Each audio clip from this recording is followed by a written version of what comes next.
Obrigado e muito obrigado mesmo pela presença de vocês aqui e principalmente por ter ficado até agora, que realmente imagino que, né, doutora, foi bem extenso, foi muito gostoso e tal.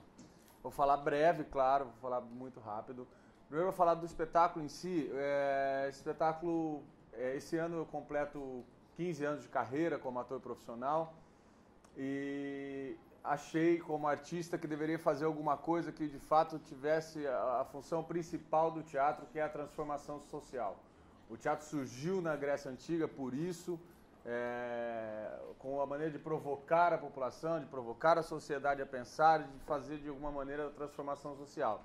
Então o objetivo desse espetáculo é esse, fazer com que as pessoas pensem sobre essa doença, sobre esse problema seríssimo que estatisticamente é absurdo na sociedade mundial e na sociedade brasileira.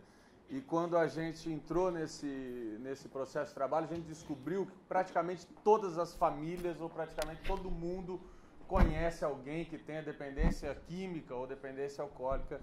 Então é muito sério. E normalmente no teatro, esse espetáculo é sempre tratado, normalmente no teatro, o bêbado é sempre tratado de uma maneira muito caricata. Né? A figura do bêbado engraçado, do bêbado que tropeça, que dá risada, que conta piada. Não que isso não seja uma fase do alcoólico, mas é o começo que pode se tornar.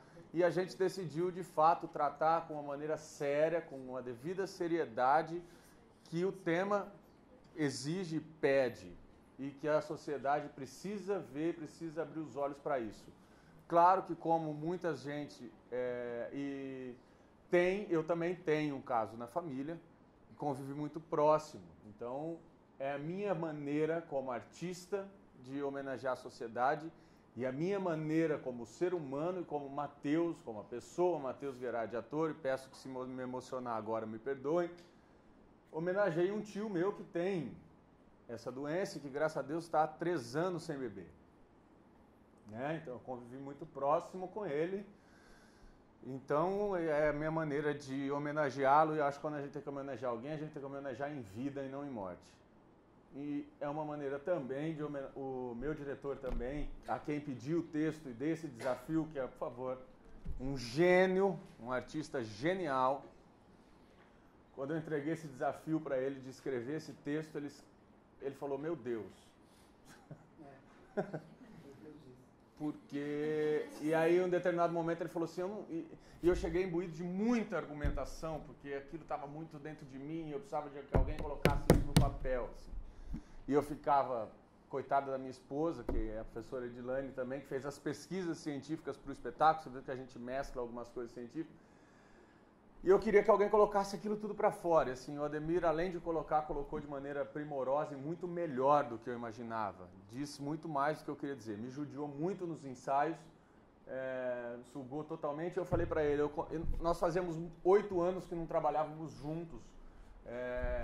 Nós trabalhamos juntos no passado com grandes espetáculos premiados, em que ganhamos prêmios em festivais internacionais, nacionais.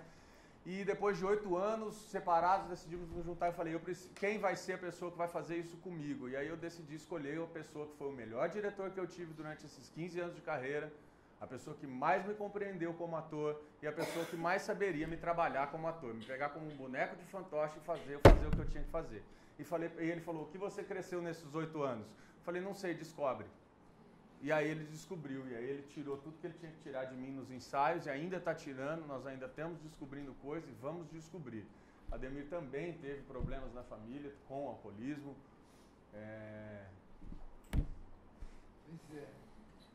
Perdi meu pai há 2 semanas e a vida toda ele teve problemas de alcoolismo, que isso afetou todo o organismo dele e acabou falecendo pela bebida. Então, para mim, escrever esse espetáculo também foi muito doloroso, né? E o resultado final eu espero que toque muito o outro, o ser humano, para que a gente possa lutar contra tudo isso, contra a dor que continua depois da própria dor.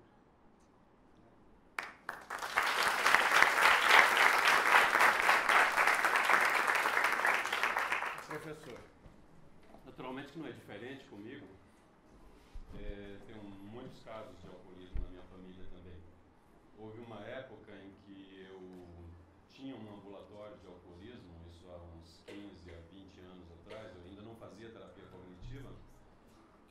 fiz alguns, digamos, abordagens e embora realmente seja muito frustrante trabalhar com dependência química, eu diria que valeu a pena. E valeu a pena principalmente para minha família, porque eu consegui resgatar 2 pessoas da minha família que provavelmente estão vivos hoje em função desse trabalho. Então, há esperança. Naturalmente que não há muita coisa escrita a respeito desse trabalho que nós fizemos hoje aqui, mas eu gostaria de avisar para vocês que dentro em breve sairá um capítulo meu sobre terapia cognitiva processual na dependência química. É um livro de Ronaldo Laranjeira que está provavelmente para sair a qualquer momento. Então, isso que vocês viram aqui, pelo menos 2 das técnicas, que é o roleplay consensual, que foi aquela técnica de decisão que nós fizemos no primeiro momento.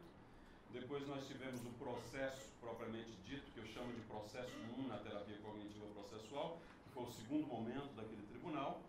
E extremamente importante, mas que não vai estar nesse capítulo, é exatamente o que nós chamamos de processo 2, é onde nós resgatamos o indivíduo como o senhor de si mesmo. É o primeiro momento em que ele se senta na cadeira do juiz, é o primeiro momento em que ele vê o promotor que o acusou durante toda a vida simplesmente ficar ali calado e colocar uma outra pessoa para defendê-lo, mas ao mesmo tempo é um momento em que nós tentamos resgatar o equilíbrio, trazendo o promotor a uma normalidade. É isso que nós desejamos. Nós não desejamos, na realidade, destruir o promotor. Isso é impossível. Nós precisamos de um equilíbrio jurídico interno.